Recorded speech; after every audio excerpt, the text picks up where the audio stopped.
I'm Eric Parker. Coming up this morning on CT22, two local women from Ukraine join us to talk about what's happening in their country now, including what their friends and family members are experiencing. They'll help us understand what Ukraine was like before Russia invaded.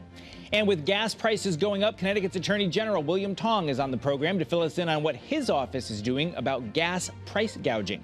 And for those closing in on retirement, how much of a concern are falling stock prices? We'll dig into that and talk about what inflation means for mortgage rates and what we pay at the grocery store. It's all ahead this Sunday, March the 13th. CT22 starts right now.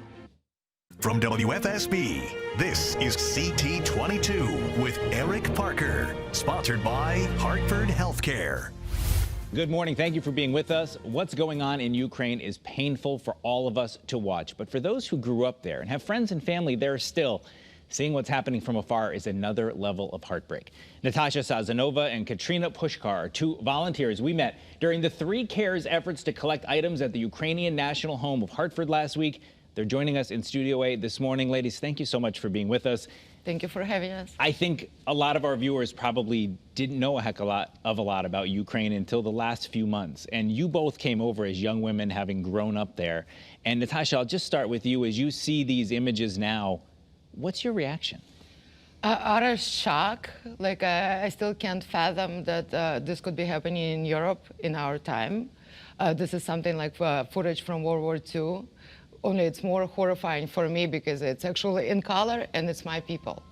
And I want to ask you as well, Katrina, because one of the issues that people are seeing out there is that these images are coming in live and you're watching people with their cell phones and what's happening and video reports. What do you make of those reports?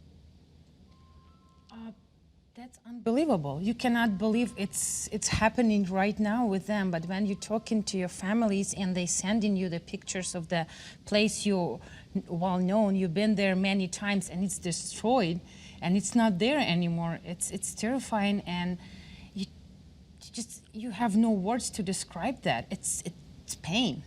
I said both of you came over as young women to the United States. Tell us about Ukraine before this conflict. What was this, if you want to go to Natasha first, what was the society like? Tell us about it. Well, I'm from Kiev. It's the capital of Ukraine, the largest city in Ukraine, about, well, slightly smaller than the size of Connecticut. Extremely cosmopolitan, very sophisticated, lots of venues, art galleries, different little theaters. People go out like on weekdays, like, you know, something we don't normally do here, but there people sometimes would go to a theater on a Tuesday night. Lots of people who have like very interesting hobbies, like, you know, rock climbing, kayaking, windsurfing, arts and crafts galore. People like, you know, some people are into steampunk. Other people like design jewelry. Everybody has some kind of weird, not necessarily weird, just like, you know, interesting hobby. People read a lot, like very much aware of what's going on in the world. Like people speak multiple languages. And I'm not sure if your viewers are aware of this. Like Ukraine, it's this like, not IT capital, but like there are lots of IT people in Ukraine, and especially during the pandemic, that whole IT area has grown significantly. So we have brains, not just like, you know, not just beautiful things in Ukraine. We also have, I think it's 7 or 8 UNESCO protected sites. Right now, they're like being bombed. So it's some of the churches are like from the 10th century, just the mere fact that they survived this long, and the Soviets didn't destroy them, and now they're being destroyed by the Russians. Katrina, let me ask you, Ukraine for sure has a complicated history. There's different regions with different alliances, and some of what Vladimir Putin would have people believe is that there's many people in Ukraine who don't see it the way you do, who want to this military operation, whatever he calls it. What are you hearing from people there? That's absolute lie. It's lie. It's not true. And what Vladimir Putin did right now to Ukraine, he really unite all parts of Ukraine. And right now I'm wearing this shirt. My sister actually did it for me. It's a handmade shirt. And what does mean? This is our heritage. It's our people in Ukraine been doing it for hundreds of years. And keep doing it. So this is our nature. And it's not just in one part Ukraine. Each part of Ukraine, they have their own ornament, but each part of Ukraine doing it. We have a very solid beliefs in our history, in our culture, and who we are. And Ukrainian people, they free. It's a free nation, and it's a democratic country who believe in freedom of speech, who can choose what they like, what they don't like. And I think it's the number one thing what is bothering Kremlin, because they don't want to have a neighbors who's free, who can talk, who can choose what they wanna. And one of the things I heard this week that I hadn't heard before was that some people view that the American media makes President Zelensky more popular than he is with the Ukrainian people. That's so not true. It's like the opposite. And I have friends who voted for him. I have friends who didn't vote for him. Now everybody's for him. He's become like a national hero, almost like a legend. Like people are praying for him every night. All of Ukraine. And I'll just to clue your viewers in, before all of this happened, we did have some people in the Ukrainian parliament who were pro-Russian, like openly so. And now those people like joining Ukrainian army and fighting against Russia. And they're openly talking about like they never imagined that our closest neighbor would do something this horrific to their brother. I know you both have been in touch with friends and family over there. How much of what we see on the news, the destruction, the panic, the terror, is that widespread from what you're hearing across the community? What are you hearing? Absolutely. Like my sister, she's ENT doctor in Zhytomyr. It's a pretty big city near Kiev. And the hospital she works is destroyed. It has no windows, no doors. They have no mats. The labor and delivery hospital been destroyed. It's real.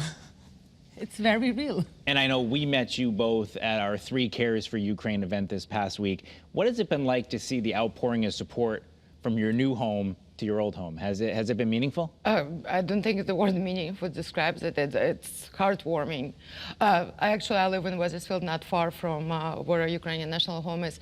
It took me about an hour to get from my house to Ukrainian National Home because traffic in Wethersfield basically was at a halt still. Like nobody was moving. Like people just like bringing food, bringing diapers, everything. Like I was standing in line and crying. I actually like made a little video and like I posted it online because I want people to know, I want Ukrainian people to know how much American people support them. Like we've been at the Ukrainian National Home, like taking stuff apart, sorting things.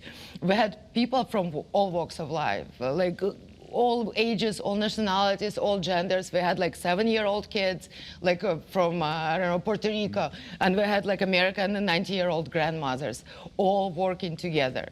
It's amazing. It's certainly heartwarming to see. I do want to just show we have the graphic made with the charity that you guys work with if people want to help. And I know, Katrina, you were saying one of the things you're looking for is medical supplies. We have that there. People can go check out your website, but the hospitals are in need over there. We have only a few seconds left. Just give us a sentence or two. Absolutely. Like, for example, today I have a call from California Surgical Center, and they want to donate supplies so we can ship them to Ukraine. And it was amazing because they gave us exactly the list of the stuff we need, which is stuff to save lives. So it's need to be the surgical stuff to save lives. I know we're receiving a lot of offers for personal protective equipment. Yeah, we need that too, but right now they need those necessary surgical stuff. And people can go on your website and see more about that. Yes, absolutely. And also we create Amazon account.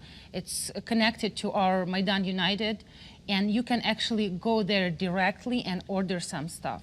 So it's exactly stuff what they need. All right, we only have a couple of seconds left. And Tasha, I'm just going to ask you one last thing to tell our viewers. What do you want them to know at this point in the conflict? I want them to know that Ukrainian people need all kinds of support, morale boosting support, just like, you know, local musicians coming out, like singing Ukrainian national anthem. But we need money, we need supplies, we need ammo. Like President Zelensky said, like, I don't need a ride, I need ammo. So like help us in any way you can, like even volunteer, donate your time. There are lots of things that you could do for us. You can find me on Facebook. You can find MaidanUnited.org online on Me on Facebook. Just write to Well, any member of our charity and like we'll talk to you. All right. Please close the sky. Well, thank you both for being with us. Certainly a lot of interesting things that we've covered this morning. I want to show that website one more time as we say goodbye. There it is, MaidanUnited.org. Go there. You can find out more information. Natasha Sazanova, Katrina Pushkar, thank you both for being with us here on CT22. Thank you, Eric.